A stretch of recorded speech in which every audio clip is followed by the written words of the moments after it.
Buenas, buenas, buenas. Yo soy Lorena Arraiz Rodríguez y quiero darles la bienvenida a todos a este episodio número 50 de Nosotros Podcast. Nuestro invitado de hoy es Diego Arroyo Gil, un observador nato. Esa cualidad lo ha llevado a desmenuzar la vida de personajes icónicos de la historia cultural de Venezuela, como por ejemplo Simón Alberto Consalvi, Osmel Sousa, Sofía Inver o Margot Benacerraf. Y así nos ha contado sus vidas en versión biografía, perfil, memoria o texto biográfico. En este episodio nos habla de su infancia jugando al psicólogo con su hermana y eso se transformó en unas ganas luego de estudiar psicología. Y al final, sin haberla estudiado porque se decantó por periodismo, hay un poco de esta ciencia humana en el oficio que hoy ejerce como biógrafo. Además, Diego nos ha dejado una reflexión lapidaria. Uno nace, le ocurre el eros y se muere, dice. El eros, que no es el amor, sino el entramado de la vida, esa conexión única, exclusiva, específica que cada uno de nosotros tiene con la vida. Diego también nos da algunas recomendaciones para acercarnos a un personaje y poder llegar a la historia que se esconde bajo la alfombra, para poder así contar una figura y no solo la silueta que todos conocemos. Lo primero es tocarle la puerta a ver si te deja pasar, claro. Lo siguiente es ser muy respetuosos con la confianza que está teniendo de contarte su vida. Y lo tercero es lo más importante, así que tendrán que verlo ustedes mismos. Sin más, los dejo con este episodio número 50 de Nosotros, con Diego Arroyo Gil. Diego Arroyo Gil, buenas tardes y bienvenido a Nosotros. Es un placer tenerte aquí, muchas gracias. No, el placer es mío, de verdad. Muchas gracias por invitarme. Siempre me da un poco de vergüenza que me inviten para hablar, porque sabes que uno como periodista está acostumbrado a estar del otro lado, ¿no? Del que pregunta, pero bueno, nada, chévere, un gusto. Bueno, sabes que eso que acabas de decir, justo te lo iba a mencionar porque, claro, tú estás acostumbrado a estar del otro lado, es decir, tú estás Ujú. acostumbrado a hacer las preguntas. Entonces, Sí. bueno, es un reto para mí hacerte preguntas a ti, ¿vale? Así que vamos a ver qué tal sale Seguro va a salir muy bien. todo este invento, cómo queda. Bueno, a ver, Diego, nosotros te definimos como un hombre disciplinado, observador, que creo que es una cualidad necesaria para tu oficio, y también sensible, otra cualidad necesaria para tu oficio, pienso yo. ¿Cómo te defines tú? Observador me gusta. Tú sabes que yo tenía una amiga, Michelle Asensio, una novelista venezolana que ya falleció lamentablemente, que ella una vez hicimos como un juego de estos en que recuerdo que éramos puros adultos, ¿no? Y ella lo planteó ese juego porque a ella le gustaba mucho y cada persona tenía que decir a qué animal se le parecía los que estaban allí, ¿no? Y entonces ella dijo, cuando le tocó su turno para decir con qué animal ella me relacionaba, ella dijo con un búho. Entonces a mí me gustó y después lo conversamos y entonces ella dice que tú eres muy observador y es verdad. Y esa es una de las razones por las cuales yo pienso que yo soy un muy mal periodista de calle, mal reportero de calle, que es una cosa que he hecho muy poco porque desde el primero no me gusta, pero desde el principio me di cuenta de que yo no sirvo para eso, porque yo soy una persona que llega a un sitio y lo que hace es que comienza a observar. Y yo me puedo quedar, está pasando algo espantoso y yo me quedo en una esquina observando el comportamiento en vez de hacer lo que tiene que hacer un reportero, que es meterse en la candela directamente y buscar testimonios y tal, así que moverse para acá, ¿sabes? Entonces yo me quedo observando y yo creo que eso funciona muy bien para hacer entrevistas, precisamente, o para escribir perfiles, porque tú estás con una sola persona sentado, oyéndola y observándola. Y llega un momento en que esa persona, si es un ejercicio que haces durante mucho tiempo con la misma persona, que esa persona se olvida de que tú estás allí y comienza a hablar como si estuviera en el diván de Freud. Tú sabes, uno entiende por qué Freud hacía eso, de que pones el diván y de espaldas al psicoterapeuta, al psicoanalista, porque efectivamente la gente llega un momento en que comienza a hablar ella misma sobre sí misma, se olvida un poco de quién está detrás, ¿no? Y yo creo que eso ocurre si uno entrevista con frecuencia y muchas veces a una para escribir sobre ella.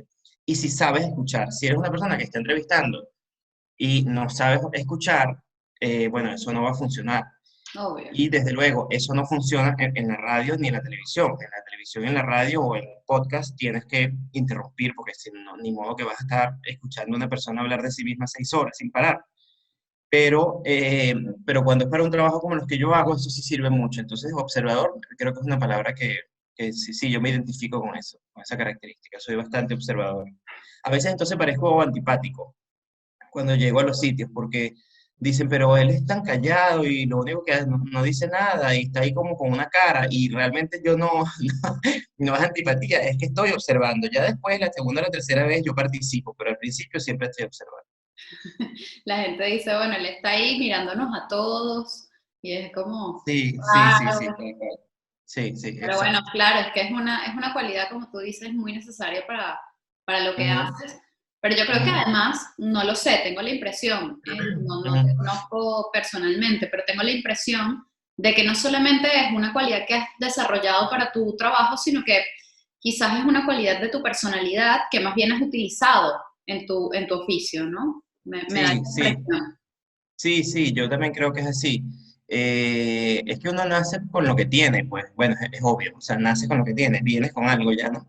Pero lo que te quiero decir, uno crece con lo que nació, ¿no? Ok. Y se desarrolla con lo que nació, con lo que trajo cuando llegó al mundo. Por supuesto que hay virtudes y defectos también que uno adquiere con el tiempo, o virtudes que perfilas y defectos que perfilas también. Este, pero sí, y finalmente la vocación creo que responde bastante a esas cualidades con las que naciste y Así que es. logres potenciarlas, ¿no? Porque además que como son naturales a tu propia forma de ser, es una cosa como que fluye con mucha más fluidez, ¿no? Que valga la redundancia, que cosas que adquieres con el tiempo que de pronto se te pueden olvidar también con el tiempo. Así es. Bueno, y hablando de las cosas con las que uno nace y crece y se desarrolla, Ujú, te quiero preguntar, Diego, por tu infancia, ¿no? No sé si ujú, coincides conmigo, pero yo pienso que durante la infancia se comienzan a perfilar, ¿no? Esas características ujú, que posteriormente nos acompañan y unas se desarrollan y se perfilan y otras ujú, no, pero digamos, de alguna manera se marcan ciertas pautas, por llamarlo de alguna forma, de ujú. lo que posteriormente hacemos con nuestra vida, ¿no? Entonces, ¿cómo era Sí, claro. ese Diego niño? ¿Qué te gustaba hacer? ¿Qué te gustaba jugar? ¿Cómo fue tu infancia, Ujú, tu familia, los lugares que recuerdas, alguna sí. anécdota? No sé. Oye, yo creo que era como bastante normal, pero a lo mejor era un normal que para los demás no era muy normal, en el sentido, en el sentido de que A ver, a mí me gustaban cosas extrañas desde chiquito, o sea, ¿cómo decirte qué? que yo jugaba, no sé, con mi hermana, que es menor que yo, somos tres, pero ella es menor que yo 1 año apenas, y el otro tiene 12 años menos que yo. Y luego hay otros 3 hermanos por parte de padre, bueno, pero eso es otro asunto, ¿no? Pero el caso con mi hermana, con la que yo viví durante toda mi infancia, yo me ponía a jugar muy chiquito con ella al psicólogo. Entonces Wow. era, claro, una cosa un poco rara, porque, bueno, ni modo que jugáramos Barbie, ella y yo, o que yo jugara He-Man y ella conmigo jugara He-Man, no jugábamos en ese sentido, pues, ¿no? Porque ella jugaba con sus muñecas y yo con mis cosas. Pero ni siquiera eran ese tipo de juegos era el que yo planteaba con mi hermana y ella se venía muy bien. Y a mí, no, yo me di cuenta muy temprano de que a mí las cosas que le gustaban a mis amigos, a mí no me gustaban. Es decir, esto mismo de los G.I. Joes, G.I. Joes, no sé cómo se llaman, o Batman y todas esas cosas, a mí eso no me interesaba, pero en lo más mínimo. Y había como una obsesión, y yo siempre estaba totalmente perdido porque no veía esas comiquitas para nada. Ahora, ¿qué te digo? Que es que yo era un niño solitario. No, tampoco era un niño solitario, yo era muy observador, muy curioso. Y ahora que me lo pregunto, pues no lo había pensado, una de las características mías cuando yo estaba pequeño es que me gustaba juntarme mucho con los adultos. Mm. A mí me gustaban mis compañeros de clase y yo no era un inadaptado. O sea, me venía bastante bien con toda la dinámica escolar y todo esto. Pero yo prefería estar con los adultos, porque me parecía mucho más interesante. Y si no, entonces yo recuerdo que yo tendría como 8 años y yo vi un programa sobre Nostradamus. ¿Qué dices? A los 8 años. Sí, yo no sé dónde lo vi, pero el caso es que yo lo vi. Y entonces yo me obsesioné con el programa, pero absolutamente obsesionado. Y en mi casa habían como unas enciclopedias de conocimiento y tal. Y entonces yo me metí a buscar sobre Nostradamus y de Nostradamus habré pasado a la Francia del año no sé qué. Entonces yo estaba como obsesionado por eso y yo le hablaba a mis amigos sobre eso. Y Tus a amigos te hablan de Batman. se ponían así como en rueda de indio, un poco a oír a este loco que nos está hablando de unas cosas totalmente fascinantes, pero que son totalmente absurdas, ¿no? Bueno, pues esa era mi imaginación cuando estaba chiquito. Pero tampoco era un monstruo, ¿eh? O sea, no era Mafalda, que la detesto. Que me parece una niña que necesitaba una medicación, porque no puede ser que tú estés con esa intensidad a los 10 años, ¿entiendes? Pero tú que hablas de intensidad, si a los 8 estabas viendo Nostradamus, o sea, sin juicio, Claro, Diego. claro, pero era una intensidad que no, que tú sabes, más falta que siempre llega con el vasito de agua fría. O sea, nadie puede ser optimista porque ella llega con el vasito de agua fría. Tú sabes, una mujer, pero te dice, pero no seas terca y fastidiosa, ¿no? Sobre todo porque es una niña, porque tú te das cuenta que es una niña, y una niña sí debe ser una cosa insoportable. Bueno, yo no era Mafalda, pero digo que tenía estos gustos extraños. Entonces, bueno, por ahí me fui a leer cosas también muy precozmente que no eran como comunes a la gente de mi edad. Pero yo no sentía que yo era raro ¿ves? Ok, O sea, para mí era como normal. tu Bueno, eran como curiosidad mis de tus gustos, pues. cositas. Eran unos gustos poco comunes, pero bueno, más allá de eso, pues una infancia bastante como común, unos padres divorciados cuando yo estaba muy chico. Yo tenía un año y medio, un año cuando ellos se separaron, de manera que yo no tengo memoria de la separación, Ok. ¿no? O sea, que hay gente que se trastorna porque los padres se separaron. Yo agradezco que se hayan separado. O sea, lo que yo no hubiera aceptado es que ellos siguieran juntos siendo infelices para que a los 25 años me dijeran es que nosotros nos hemos sacrificado y yo no amo a tu papá y tu papá no me ama a mí, pero nosotros no nos divorciamos por ustedes. Entonces tú tienes que cargar con ese rollo encima.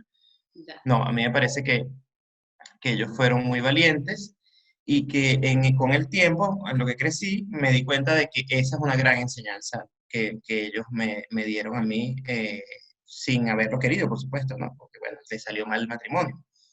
Pero eso de ser libre, pues, ¿no? De poner tu libertad por encima de cualquier cosa.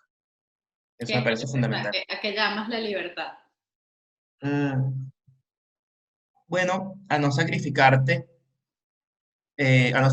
tu libertad, o sea, a no vivir sacrificando tu libertad, en comprender que, bueno, que tienes que tomar decisiones por muy duras que sean, siempre y cuando favorezcan, o tú creas, que favorezcan tu camino, aunque sean dolorosas, ¿ves?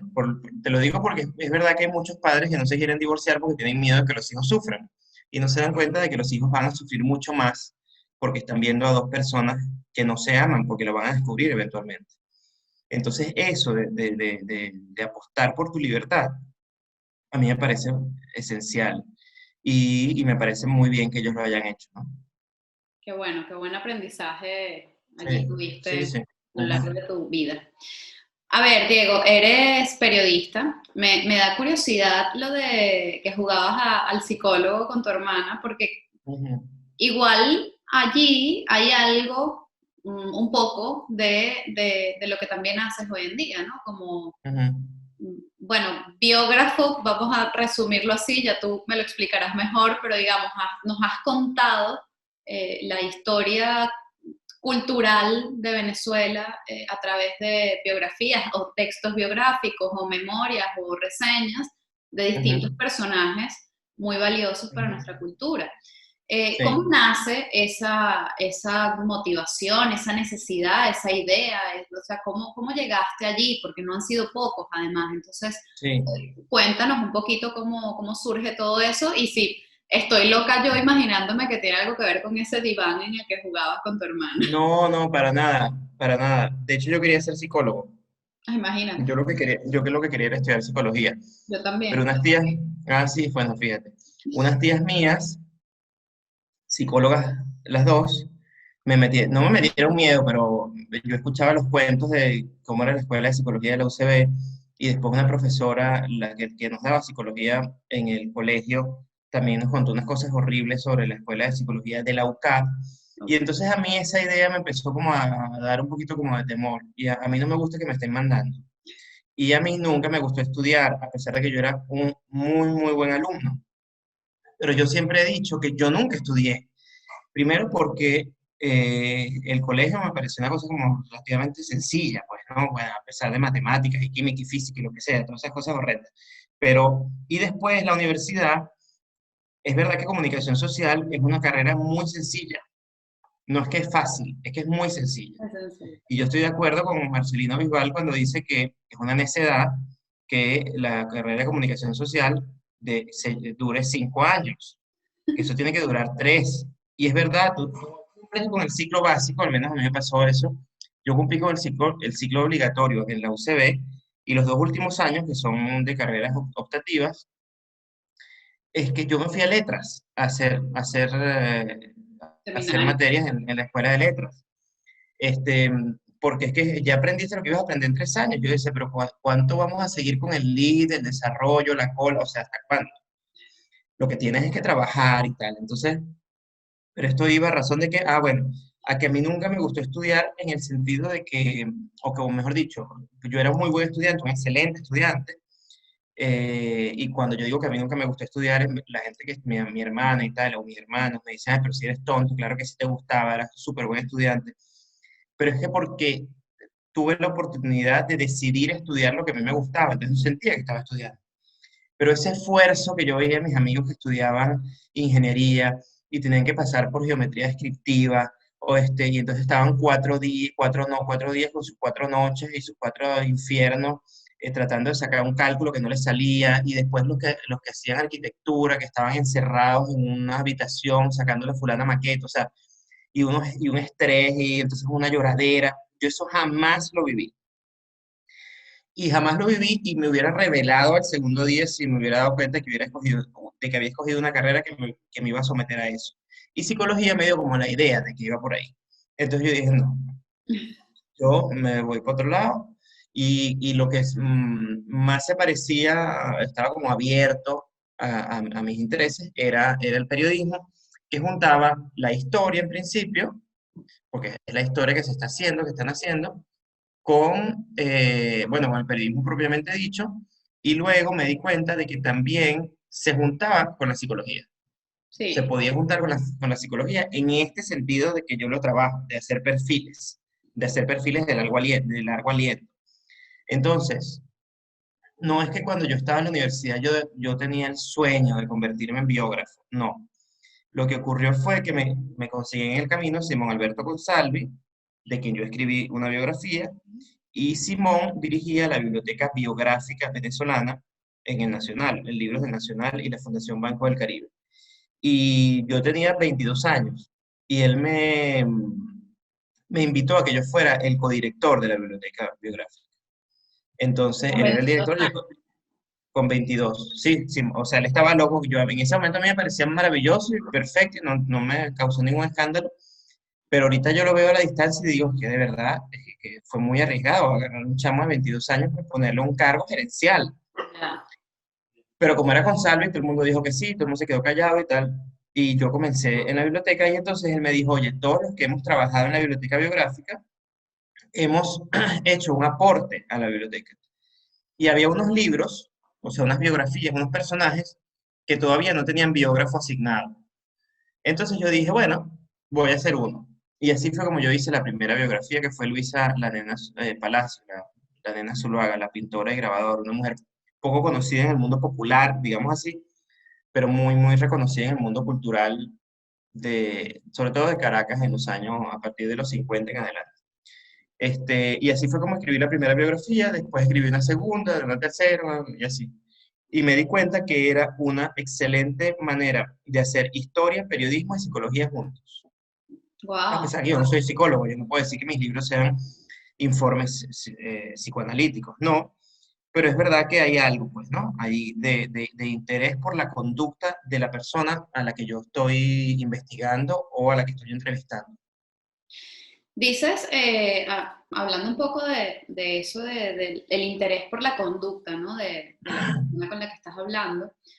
Ujú, Te cito una cosa que leí por allí. El biógrafo tiene la obligación de esclarecer y transmitir una vida vivida, cuando él ujú, sabe que toda vida vivida es, en última instancia, irreductible, irreproducible e intransferible. Entonces, ¿cómo cumples con esa obligación de esclarecer y transmitir una vida vivida, teniendo pues ujú, estas limitaciones, entre comillas, ¿no? O sea, ujú. ¿qué haces dentro de tu ejercicio profesional que te permite pues dibujar de alguna manera esas conductas y lo que hay detrás, ¿no? Porque yo lo que creo, y esta ya es mi percepción muy personal, es Ujú, que cuando uno entrevista, a mí me gusta mucho entrevistar y me gusta, pero por ver lo que hay detrás.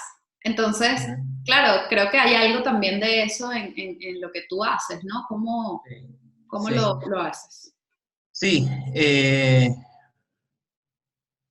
investigando mucho es principal, ¿no?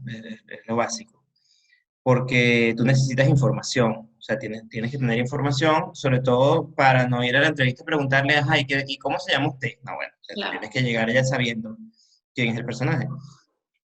Luego, para cotejar datos y para tratar de armar la crónica que vayas a armar finalmente después de haber hecho todo el trabajo. Ahora, es cierto, yo lo que digo es que la vida es la que uno está viviendo en este momento. Por más que yo dentro de 15 años yo trate de recrear a través de mi memoria esta conversación que tú y yo estamos teniendo y que yo tenga una memoria prodigiosa y que yo de verdad eche el cuento exacto con pelos y señales cómo fue esta conversación entre tú y yo y que una persona que esté escribiendo sobre mí, punto el caso, tenga acceso a este video y lo vea. Y tú dices, bueno, tiene todos los elementos como para recrear lo que ocurrió. Pero es que recrear lo que ocurrió no es que esté ocurriendo otra vez lo que ocurrió. O sea, lo que ocurrió se murió. Entonces, no hay manera, o sea, toda vida vivida es irreductible, o sea, porque la vida es todo lo que vives y no hay manera de reproducirlo exactamente. Pero ¿qué es lo que haces? El biógrafo sabe que eso es así. Eh, ¿Y qué es lo que hace? Es que lo que hace es que trata precisamente de recrear de la mejor manera esa vida para tratar de comunicarla también de la mejor manera. Entonces, bueno, es una limitación que no es una limitación de la que te das cuenta después de que escribes, no, o sea, eso lo sabes de antemano. Entonces, lo que tienes que tratar es de ofrecerle, es lo que yo siempre digo, ofrecerle la suficiente, o sea, una imagen de la persona sobre la que estás escribiendo, lo suficientemente orgánica como para que ese personaje que ese lector está conociendo a través de ti, se le haga a él vivo en la imaginación y que sienta que lo conoció. Y para eso no hay necesidad, ahí sí es verdad, de reproducir la vida exactamente como fue, cosa que como digo ya no puedes hacer, desde luego, sino que lo que tienes es que, bueno, lograr hacer eso que te digo, lograrle dar organicidad a la imagen que tú estás elaborando para el Ahí lector. entrarían quizás algunos de los conceptos que también mencionas en algunas intervenciones que has tenido, como la intuición, la percepción o incluso la imaginación. ¿O qué rol podrían jugar estas cosas que, a ver, son conceptos subjetivos, ¿no? Más o menos, Ujú, porque bueno, a ver, hablar de intuición, de percepción y de imaginación, pues bueno, son súper subjetivos. ¿Cómo, ¿Cómo los utilizas para crear o recrear, mejor dicho, esas vidas que estás contando? Que, como bien dices, bueno, ya su realidad bueno, no sé si aquí entra el concepto de objetividad, pero bueno, la realidad de lo que estás contando ya pasó, pero entran ujú. en juego estos conceptos subjetivos que te ayudan a dibujar esa realidad de otra manera. Sí. ¿Cómo juegan allí ese? Bueno, son vehículos principales para lograr acceder a lo que yo llamo el revés del espejo. Porque tú me estás preguntando sobre mi vida y yo te estoy dando un relato y estoy elaborando un discurso. Pero si habláramos 15 veces más, de pronto tú empiezas a intuir una historia que corre por debajo de la historia que yo te conté. No es que yo te estoy mintiendo, No, claro. no, sino que tú empiezas a ver como, la coherencia de este destino que se está haciendo azarosamente en la medida en que él vive. Y para observar eso, para acceder allí, necesitas esas herramientas, o sea, necesitas intuición, percepción, o imaginación, cualquiera de esos, ¿no? O todo junto, ¿no? O sea, por el método científico no se llega para allá. No, claro. ¿Ves? Entonces, yo peleo mucho con los periodistas, yo soy periodista, pero bueno, peleo mucho con los periodistas por la fulana cosa de que a nosotros solo nos importan los hechos, dicen, ¿no?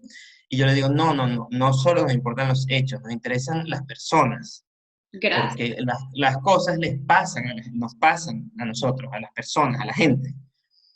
Entonces tú no puedes escribir una biografía o hacer un perfil, si vamos a hablar ya periodísticamente hablando, sí, con pura información. No, porque eso es un currículum. Mm. Sin imaginación, la biografía es un currículum. Claro, es como que cuál es la historia, ¿no? O sea, más allá Sí. de... Ahora, imaginar no significa inventar. Imaginar significa tratar de acceder precisamente a ese mundo interior de la persona que te está echando el cuento de su vida. ¿Cuál ha sido de de esos perfiles que has hecho, cuál ha sido quizás el que más te ha retado? Todos me retan, todos me han costado muchísimo cuando los estoy escribiendo y siempre digo, pero ¿quién me mandó? ¿Pero por qué? No sé qué. Porque me quedo como paralizado en cierto momento, ¿no? No en cierto momento, bastante. Sobre todo me cuesta mucho comenzar, o sea, encontrar el tono para contar la historia. Ya después fluye mejor y ya cuando voy por la mitad fluye bien. Y luego vuelve a haber como un freno al final porque, bueno, tienes que terminar bien, se supone que tienes que terminar bien. Em, ¿Cuáles me han costado más? Vamos a pensar cuáles me han costado más. Bueno, me costó muchísimo el primero, indeciblemente. Pero yo creo que era porque era el primero. Claro. El segundo fue distinto. El de Gonzalo y me costó porque se atravesaron los problemas del 2014 cuando pusieron preso a Leopoldo y toda esa cosa horrible que pasó en Venezuela y yo me quedé mudo, o sea, yo sentía que no podía decir nada sobre lo que estaba, o sea, no podía escribir nada. Y como era una historia, la historia de Consalvi, una biografía política realmente, entonces se me cruzaba la contingencia del país de aquel momento con el país de Simón y el recién muerto, en fin, ¿no? Pero por eso creo que fue que ese libro me costó. Luego me costó mucho, el de Sofía me costó mucho, porque Sofía era una mujer muy difícil no muy difícil, muy compleja. Entonces, ¿cómo hago yo precisamente para, lo que te decía hace un rato, para darle organicidad a esta persona sin que queden cabos sueltos, ¿no? O demasiados cabos sueltos, sin que parezca creíble y que la gente que la vio en la televisión, entonces reciba de mí una imagen que se haga convincente y la gente que la conoció también y los que no la conocieron para nada también. Entonces eso fue muy difícil. Luego, el de Osmel me costó no tanto, me costó porque se atravesó la renuncia al Miss Venezuela, de él al Miss Venezuela, y yo tuve que comenzar a escribir el libro otra vez desde el principio. A mí ese libro no me gusta. No me gusta sobre todo el final del libro, que es justamente cuando se trata sobre todo este asunto de la renuncia de Osmel al Miss Venezuela, porque eso estaba demasiado fresco. Entonces yo siento que ese capítulo es como él está ahí como pataleando, defendiéndose y no hay suficiente distancia. Entonces yo creo que yo tuve que ceder a eso por, no a solicitud de él, sino porque, bueno, todo el mundo esperaba que hubiese, no, o sea, ya había renunciado y era imposible que el libro no hablara sobre la renuncia. Pero estaba todo demasiado fresco, él no podía hablar bien porque estaba en un proceso judicial, los abogados le dijeron que se quedara quieto, no sé qué. Entonces, bueno, todo como que se empasteló y a mí el capítulo final de ese libro no me gusta en absoluto. De hecho, yo ese libro no lo escribiría, yo lo quemaría directamente. Este, Qué eh, fuerte. Me faltó tino para darme cuenta de que yo tenía que hacer ese libro como a manera de entrevistas. Yo tenía que hacer ese libro, no entrevistas, una entrevista. una entrevista de principio a fin. Yo quise darle a él la primera persona, porque es una persona sometida a un escrutinio público muy arduo y con toda razón. Y yo digo, bueno, ya que este hombre nunca habla, al menos no así como me está hablando a mí, vamos a darle la palabra en el banquillo. Y bueno, a lo mejor funcionó, pero no funcionó. O sea, funcionó un poco y hay gente a la que le ha interesado y bueno, algo es algo, ¿no? Mejor eso que nada. Pero yo creo que hubiese yo dado un mejor trabajo si yo me hubiese dado cuenta en aquel momento que yo tenía que haber hecho eso, pregunta-respuesta, pregunta-respuesta, pregunta-respuesta, como un ping-pong, pregunta-respuesta, pregunta-respuesta, pregunta-respuesta. Creo que así hubiese sido mucho mejor. Yo hubiese logrado retratarlo más, perdón, o yo hubiese logrado retratarlo más y mejor dicho. Y además yo hubiese tenido una actitud, hubiese quedado con una postura distinta como entrevistador, como periodista, ¿no? Bueno, Eh, igual surgió así sí, y estoy no, segura bueno, ya que, de que ha quedado bien. Lo que pasa es que, bueno, me interesa mucho eso, ¿no? Que digas que ese no te gusta, porque también uno sabe cuándo conectó o no conectó o desconectó, etcétera, ¿no? Y cuando el resultado final de repente no te genera pues todo lo que creías que te iba a generar, pero aún así creo que las cosas salen pues, como tienen que salir, ¿no? sí. No, bueno, a veces las cosas no salen como tienen que salir, a veces las cosas salen mal. Pero O no, sea, antes cuando salen mal tenían que salir mal. sí, eso es un consuelo, pero yo siempre le digo a la gente, No es un le digo, te consuelo. aseguro, Esta conversación la vamos a tener en otro momento, tú no te preocupes. sí. Sí, es un consuelo, o sea, es que nos cuesta mucho aceptar que hay cosas que nos salen mal y a veces nos salen mal sin sentido. Bueno, Salieron mal y es ya está. por- y ya está, o sea, punto. Vale. ¿Cómo te digo? Uno las sublima precisamente, uno las sublima para sacar de ahí un sentido y un aprendizaje, no sé qué, bueno, pero tú sabes, nadie te quita el gusanito de que por qué coño hice esta vaina así, no la hice de otra manera, pero bueno, en fin. Y Bueno, el libro de Margot y el de Bocaranda son libros que sí son así, pregunta, respuesta, es una entrevista, ¿no? Son entrevistas. Y me costaron también, es que como te digo, todos me cuestan. O sea, todos me han costado. ¿No? Yo sí, bueno, no, cada uno no te puedo tendrá decir su... ninguno que yo estaba como pez en el agua y no sé qué, porque mentira, escribir es dificilísimo. Es muy difícil. No es que uno se sienta y le da la tecla. Hay gente que piensa, bueno, porque precisamente no son como no forman parte de este mundo y tal. Y dicen, oye, pero este libro sí se lee sabroso, ¿cómo fluye? Dice, sí. O sea, pero así no fluyó, o sea, para que fluya, para que fluya el río, ha estado un minero trabajando en una mina, Ya, o sea, mordiendo piedra para que fluya el agua. es verdad, es así. Bueno, pero fluye al final, que es lo importante.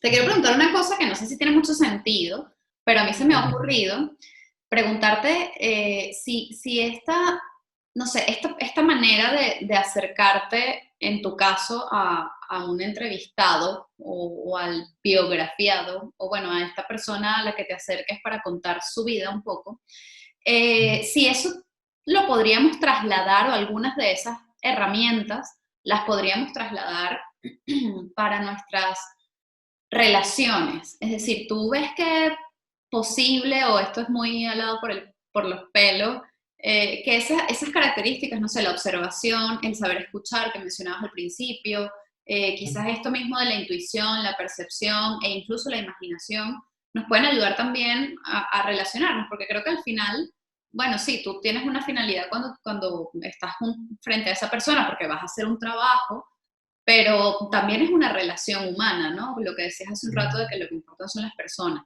Entonces, no sé si esta mezcla que estoy haciendo es un poco loca, pero no sé, me parece que puede ser interesante allí hacer esa Sí, metáfora. lo malo de eso es que a la gente no le gusta, la gente cuando tú estás con un amigo, o un novio, una novia, lo que sea, a la gente no le gusta sentir que el otro lo está analizando. Bueno, claro. Porque, no, porque si no, no sería ni un noviazgo ni una amistad, sino una relación completamente distinta, extraña, ¿no? Pero, bueno, desde luego, todas esas cosas que hacemos, o sea, todo esto que tú acabas de mencionar, la observación, la imaginación, el saber escuchar, todo eso forma parte de, bueno, nos ayuda a vivir, ¿no? Y nos ayuda sobre todo a convivir con los demás. Yo creo que una relación, cualquiera que sea la relación, en la que haya alguien que no esté dispuesto a escuchar, bueno, es una relación que va a ser bastante más difícil que una relación en la que los dos están dispuestos a escucharse, ¿no? Claro. Y además conocer a una persona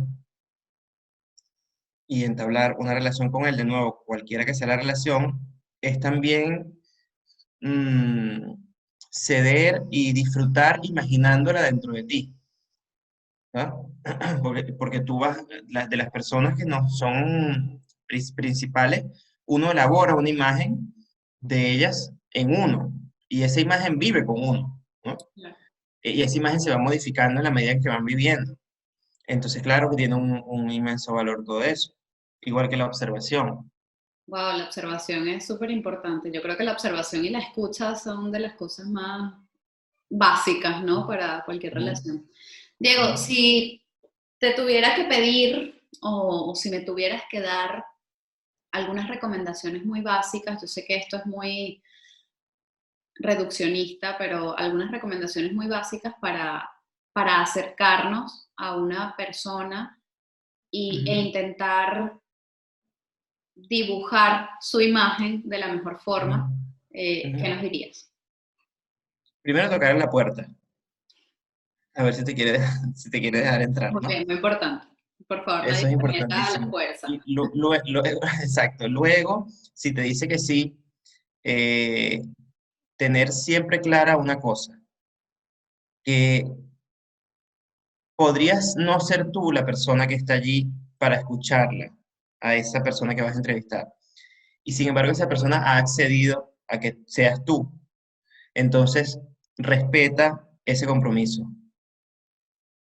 Hay mucha gente que piensa y seguramente tienen razón en cierto sentido, sobre todo en el periodismo de radio y de televisión, que el periodismo guerrero, ese que interrumpe y tal, y que ¿no? Es buen periodismo. Y seguramente es así si tú estás en una cadena internacional o en un canal público en un país democrático y tienes el presidente de la República o un ministro y el ministro está mintiendo y tú le dices en la cara que está mintiendo y lo emplazas, ¿no? Y eso es buen periodismo, ¿no? O sea, pero tú no vas, si tú estás haciendo un trabajo como este que yo hago, tú no puedes llegar con esa actitud en la primera entrevista. Tienes que aprender a preguntar, cómo preguntar y cuándo preguntar, porque si no, la conversación se acaba y no hay ni relato ni nada. Y entonces ahí una vez yo dije esto y un estudiante de periodismo me dijo, pero entonces no se puede preguntar de todo. Yo le digo, no, no, todo se puede preguntar. De hecho, todo se debe preguntar. O sea, todo lo que tú tengas ahí que tú quieras preguntar, tú lo tienes que preguntar. La cosa es que tienes que saber cómo y cuándo preguntar. Entonces, eso a mí me parece esencial porque eso crea un clima de respeto entre la persona que está siendo entrevistada y tú. Porque además, en este tipo de trabajos, que son trabajos biográficos, yo no estoy entrevistando a Sofía Inver o a Osmel Sousa o a Margot de la Serra solamente sobre su trabajo. Yo le estoy preguntando sobre ellos y sobre su vida. Claro. Y la verdad es que ellos tienen todo el derecho de decir yo no hablo sobre mi vida, ¿no? Y sin embargo, o sea, se dieron a hablar contigo sobre eso. Entonces tienes que tener mucho respeto. Así es. Eso no significa no ponerlos contra la espada y la pared. Yo los puse contra la espada y la pared a los tres. Pero cuando tenías que ponerlos y cómo tenías que ponerlos. Claro, y no el primer día, ¿no? Exactamente. Ya después de meses y tal, iba sumando por aquí una cosita, un tema que yo sé que es delicado, pero necesito hablar. Entonces yo medio lo asomo y suelto. Y después otra vez al mes siguiente medio lo asomo pero un poquito más y vuelvo a soltar. Y así se va creando como un clima en que al tercer mes ya sabemos que ese tema es común a Bastante. nosotros porque lo conocemos. Ok, vamos a hablar de eso hoy. Claro. Qué bien. Aunque yo nunca le decía, vamos a hablar de eso hoy. Yo hablaba y lo que iba saliendo, ¿no? Bueno, pero ya estaba allí, ya se estaba Exacto, tú tienes que cocinando. asomar a eso, eso. Entonces, bueno, ¿y eso cómo se hace? Pues mira, no sé, haciéndolo. Primero leyendo a gente que escriba cosas como que a ti te entusiasmen, ¿no? Y preguntar mucho también a personas que hagan este tipo de trabajo o el trabajo que tú quieras hacer y que te digan este tipo de cositas como la que yo te estoy diciendo. Y luego hacerlo, o sea, porque es que el periodismo si tiene una cosa maravillosa y tortuosa al mismo tiempo, es que se aprende en la práctica. O sea, tú aprendes verdaderamente haciendo el trabajo. Bueno, como la mayoría de las cosas, yo creo, ¿no? Aprender haciendo es una máxima Sí, sí, es aplicable verdad. a casi todo. O sea, yo creería que, o por lo menos, quizás aprendas teóricamente algunas cosas, pero luego la verdadera, el saber cómo y cuándo no te lo van a decir en la universidad, ¿sabes? Eso Ujú, es ujú. con el día a día. Así es. Diego, uno, te vuelvo a citar porque esta frase me encantó, uno nace, le ocurre el eros y se muere.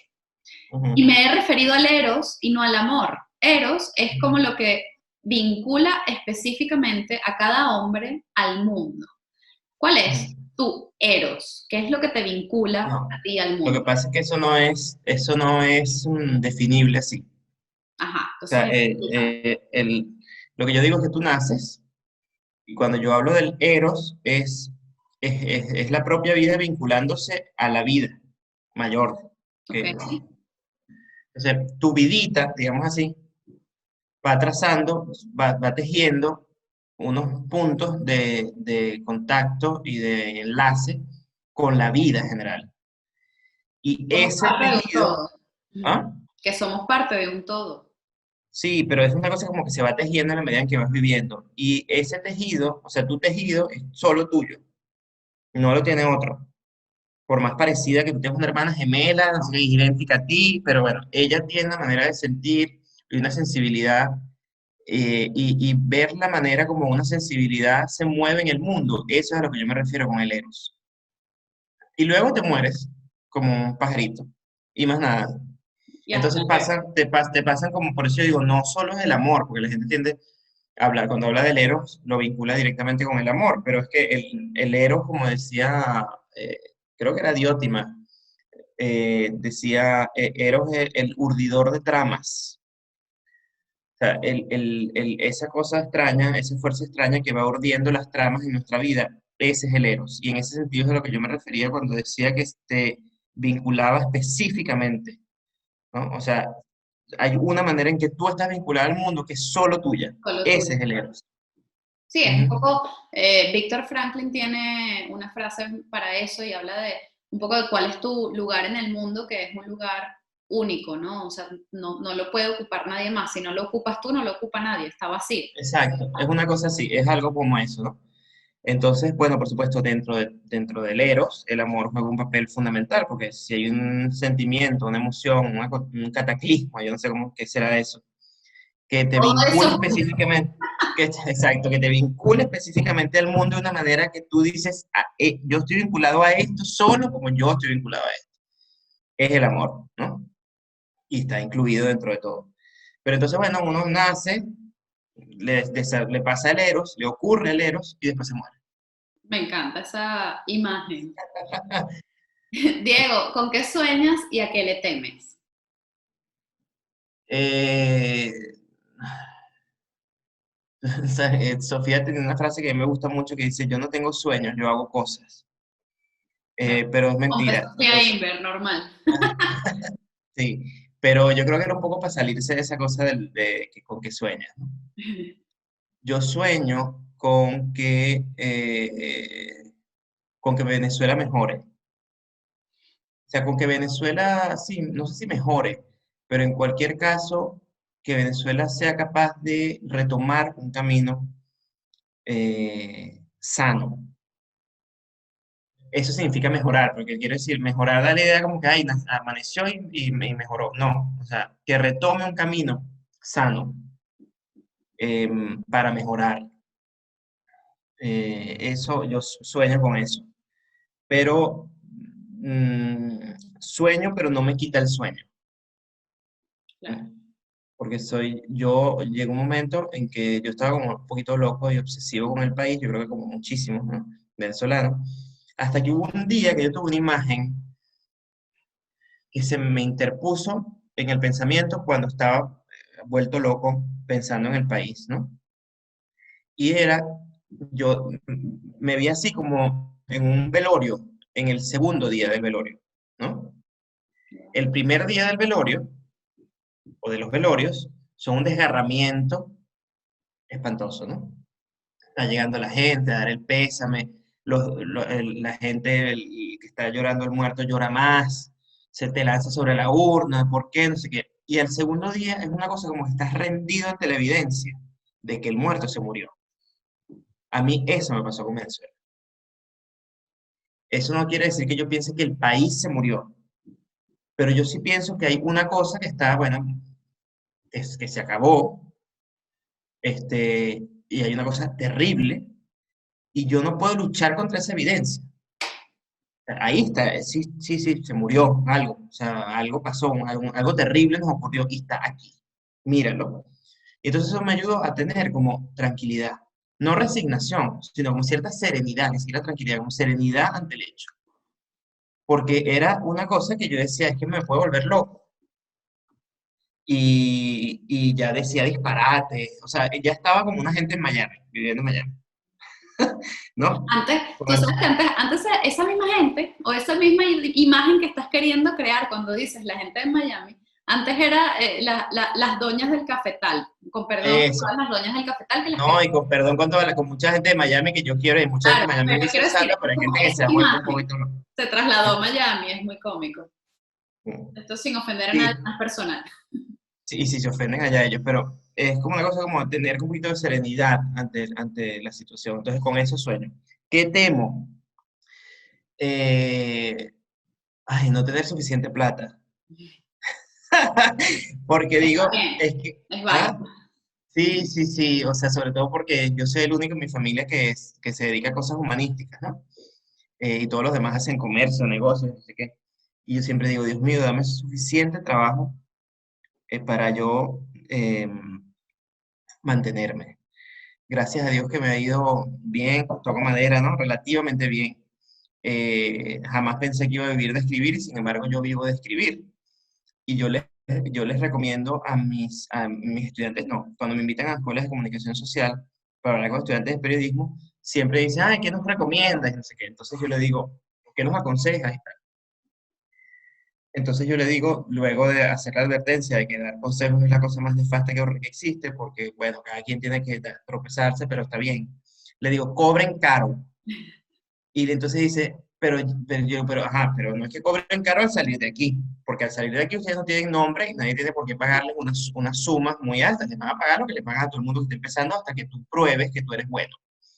Y la única manera de que tú cobres caro, o sea, que tú cobres lo que te mereces, y no solamente lo que te mereces, sino un poquito más, es que tú construyas tu nombre y que tu nombre sea un valor y un aval de compromiso, de seriedad, de sobriedad. Y así sí, porque hay que educar, yo digo, a las sociedades dinerarias hay que hablarles en su idioma.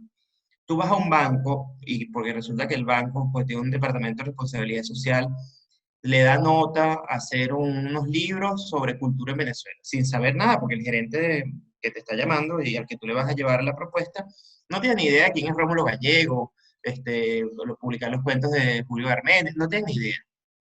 Bueno, tú no le puedes ir solamente con esa idea, tú le tienes que decir, mire, son tantos, de modo que él ponga como cara de que lo que cuesta eso. O sea, es la única manera que tienen como de acceder un poco a ese mundo y de ver el valor que tiene el trabajo, porque si Exacto, no, tu idioma, exacto.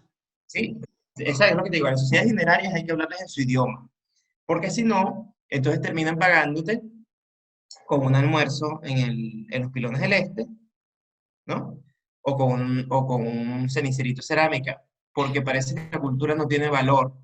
Y en Venezuela, te lo digo porque en Venezuela siempre ha habido la queja de que los escritores son mal pagados, de que los periodistas son mal pagados. Yo le digo, está bien, pero hay que dejar la lloradera, Claro, porque somos mal pagados porque nosotros lo hemos permitido.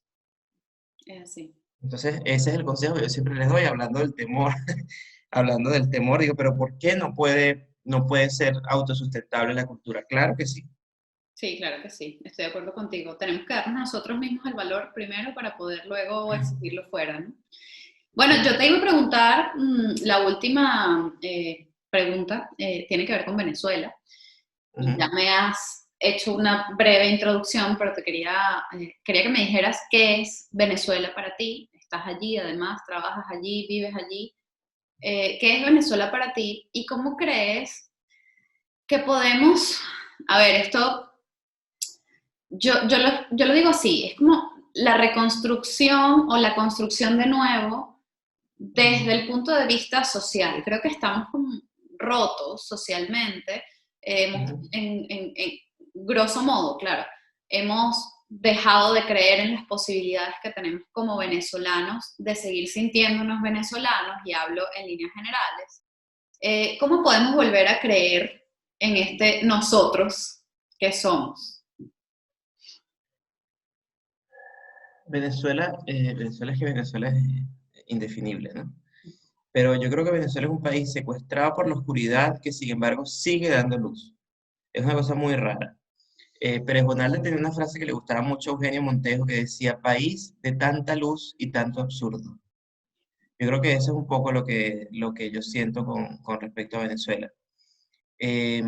Si si me pisas un poquito más, o sea, no si me pisas, si me presionas un poquito más, te diría que Venezuela para mí, y lo lamento por la gente del interior, es Caracas. Pero no porque yo no quiera a mi país en general, sino porque yo he vivido toda mi vida en Caracas. O sea, yo me siento caraqueño, yo no soy capaz de plantarme frente a un andino y decirle que yo siento el mismo amor por su tierra que la que él siente por ella, porque eso sería desconocer el vínculo que él tiene con esa tierra en particular, y seguramente él también conmigo sería igual, ¿no? Lo que te quiero decir es que el país no es el país, ¿no? El país es eso que los italianos llamaban el paese, el lugarcito tuyo, ¿no? Tu terruño. El Y mi terruño. terruño es Caracas. Entonces, exacto, mi terruño. Y si me presionas más, no es Caracas, son ciertos sitios de Caracas, ¿no? Y así vamos. Y por supuesto, queriendo yo a mi sitio en Caracas, yo quiero a mi país, ¿no? Y ahí sí me uno en el amor a la misma tierra que tiene un andino, un llanero, un maracucho, tan que conmigo, con un caraqueño.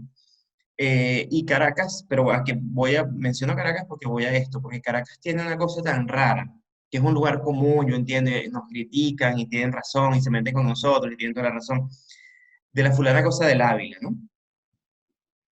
Pero es que es verdad, es decir, yo una vez le escuché, bueno, fíjate, exacto, yo una vez le escuché decir a Milagro Socorro algo que a mí me pareció maravilloso. Ella dijo, a mí me gustaría que algún día la historia de Venezuela le correspondiera en belleza a la geografía de Venezuela. Porque es verdad que tenemos una geografía tan bella y una historia tan atropellada y tan horrenda en los últimos 20 años. Es una cosa que tú dices, pero ¿cómo es posible que este amanecer en el Ávila sea el mismo país en el que gobierna Nicolás Maduro? O sea, no entiendes. Una cosa como que te hace un cortocircuito en la cabeza. ¿Cómo es posible tanta belleza y a la vez tanta fealdad, ¿no? Entonces quizá, una de las desgracias de Venezuela fíjate tú lo que voy a decir, sea su exagerada belleza. No su belleza, sino que es exagerada. Hasta el punto que de pronto dices que es obsceno. Tanta belleza. Y no nos las merecemos. No nos las merecemos. Es por eso o al menos no sé si no nos las merecemos, que suena un poco feo, pero a mí a veces me da vergüenza, porque digo, oye, es tan bello lo que yo veo, y me da vergüenza decir que como ciudadanos nosotros no hayamos sabido mantener el país en pie. Yo recuerdo cuando se murió Sofía, esa fue la sensación que yo tuve. Yo dije, oye, vino aquí durante una dictadura, la de Juan Vicente Gómez, y se murió en otra. Y es algo que mi generación no supo evitar. Mi abuela tiene 95 años, vive ahora en España porque, bueno, se murió una tía mía, en fin, estaba muy viejita y se fue para allá. Y yo digo, oye, a veces me da vergüenza que ella me mire y me pregunte por Venezuela y yo no sepa qué decirle. O que lo que le diga es que el país se nos deshace entre las manos. A mi abuela, que no puede salir ahorita a trabajar, que daba toda su vida en Venezuela, que fue maestra, que luchó con Rómulo Gallegos, en fin, y que vea que tenemos el país en las manos sin saber qué hacer. Un día sabremos, y alguien puede decir, bueno, pero la generación de ella cometió los errores y por eso es que nosotros estamos como estamos. Sí, es verdad, Pero mi generación, que es la generación que cuando llegó Chávez no era mayor de edad, porque yo no voté por él. Bueno, pero yo tenía 14 años y yo tengo ahorita 36, yo he tenido 22 años trabajando en este país y mi generación no ha sabido acabar con esto. Es verdad que sí hemos sabido detenerlo. Yo creo que la sociedad venezolana ha hecho un esfuerzo corajudo y tremendísimo. Si no, gracias a ese esfuerzo todavía hay un dique que se mantiene allí, porque si no, esto lo hubieran arrasado, pero mucho más de cómo está. Y sin embargo, no deja de darme vergüenza en el sentido de, de pena, ¿no? No la pena española, sino la pena nuestra. La pena nuestra. Este, sí, vergüenza, de rubor, cuando veo lo bella que es Venezuela y la fealdad que no hemos sabido detener del todo. Bueno, Pero pero bueno, ¿qué mira, podemos hacer? ¿Qué podemos hacer para volver a creer que podemos todavía no solamente detener esa fealdad, sino crear de nuevo espacios de encuentro que nos permitan trabajar juntos por ese Ávila y por todas las demás bellezas que tenemos en toda Venezuela? bueno, lo que tenemos que hacer es lo que estamos haciendo, tú y yo ahorita, por ejemplo. Bueno, estamos conversando y compartiendo sentires, ¿no? Y tú estás haciendo tu trabajo y me estás preguntando por el mío. Y aunque tú estés en España, tú eres venezolana, ¿no? Y bueno, y una memoria ahí, aunque ahorita estoy en Caracas, pero a lo mejor dentro de 2 años estaré, no sé, en Florencia, ojalá.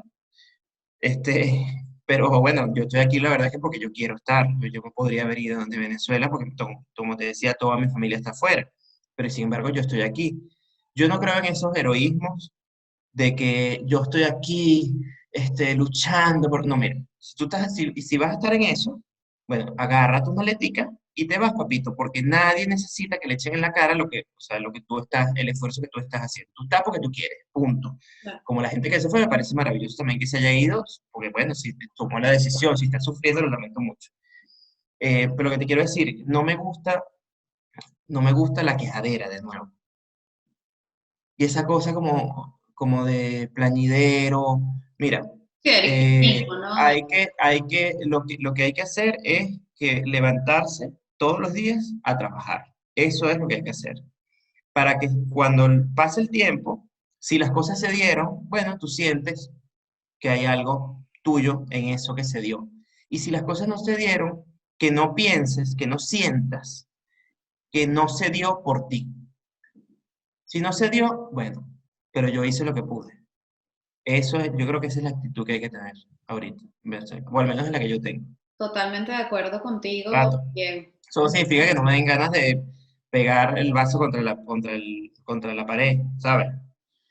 Ay, sí, hay que tener mucha Entereza, entereza. Pues ¿sabes? Entereza. Sí, entereza. Oye, qué curioso que hayamos dicho la misma palabra. sí, Diego, me ha sí. encantado esta conversación y yo seguiría aquí hablando horas porque, bueno, porque siento que podemos hablar horas. Así que muchísimas gracias de verdad por compartir Gracias a ti. un pedacito de ti de manera pues tan auténtica, tan honesta, tan relajada y bueno, admirando muchísimo tu trabajo y sobre todo admirando esa calidad humana, que bueno, esa frase está un poco trillada, pero digamos, eso que se siente, ¿no? Esa energía que se siente que es tan positiva dentro de lo que hay. Muchas gracias por compartir. Gracias. No, gracias a ti, de verdad. Ya nos tomaremos unas cañitas en Madrid. Aquí te espero, por supuesto. Esto es Nosotros Podcast, producido y conducido por Lorena Arraiz Rodríguez, con Patricia Ramírez en la edición, Mate González en la comunicación, música original de Diego Miquilena y animaciones de José Gregorio Ferrer. Recuerden seguirnos en nuestras redes sociales @nosotros_podcast y suscribirse en cualquiera de nuestras plataformas, YouTube, Spotify, Google, Apple, para que podamos estar más conectados y, muy importante, para que podamos compartir opiniones, sugerencias y peticiones, porque nosotros es eso, un punto de encuentro para recordar que somos tan solo una gota en el mar infinito de nuestro gentilicio.